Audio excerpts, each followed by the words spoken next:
All right, I'm going to show you how to do your attendance in the OLS today. You want to start with a class that you want to do your attendance for, and we're going to log into the OLS, not the OHS, but the OLS is where you'll see your class list. You should see a list of classes that you currently teach. Select that class, and it will bring up this page here.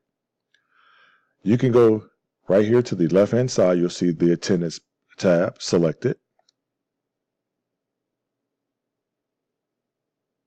That brings up this page here. Easiest way to do this, select the date you want to use. If I'm going to use today, I want to use today. I'll just look over here to the right-hand side where it says missing attendance. Select that day, or select that number there, and you can see this student doesn't have any attendance inputted in for today.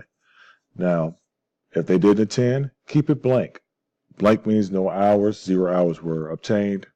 You go from there. If they were there, if you select it in, you see it automatically generates 60 minutes. That's the time that normally populates. You can populate that and you keep it moving. You click save and you keep going. I don't want to save this student, so I'm going to delete that and leave it at 0, which means until the parent or the student goes in and actually does their attendance, it will remain at a 0 as if they did not attend class for that day. Make sure you select save, and you're done. All right, have a great day.